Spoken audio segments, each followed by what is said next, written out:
PGA Championship teeing off at Hazeltine National in Minnesota. Despite a deep recession, keeping Americans, it says here, in the rough. The tournament is expected to generate $50 million for the state's economy. Joining us now is Joe Steranka, CEO of the Professional Golfers Association of America. Joe, you've probably heard every single one of those puns that we use to intro, but welcome it. I watched yesterday. What a great course and what a leaderboard, and it almost seems like things are right in the world with Tiger sort of picking up where he left off last week. Joe, I tell you, we couldn't have had a better leaderboard than having the Bridgestone put Tiger and Padraig together.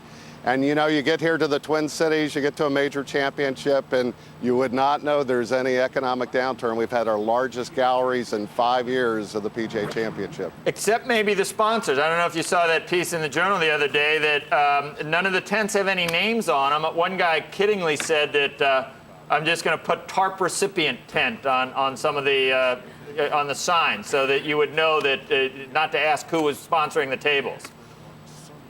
Well, I'd actually point you to the American Express Learning Center or the Mercedes-Benz USA Performance Center, two of the patrons of the PGA of America who are proudly activating.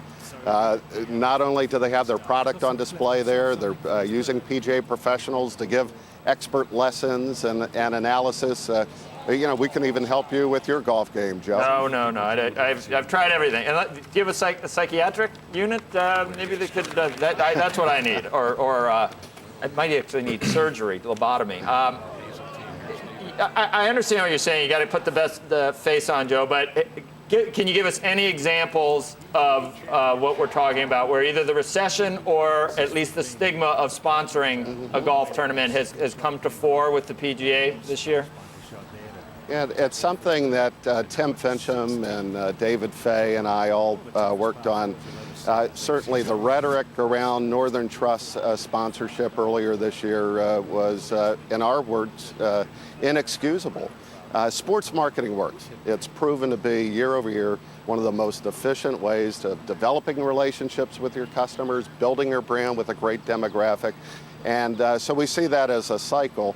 But we have to be smart. We're not immune from it in the golf business. So whether you're running major championships that rely on corporate support, or you're running a resort golf community that relies on corporate meetings and business travel, you know, we've got to adjust. We've got to take some of the cost out of running these championships.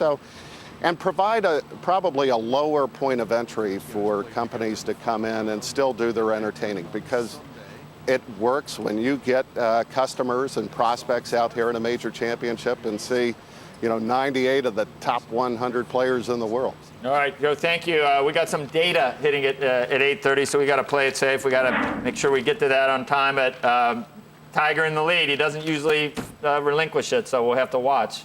Thank you for your time.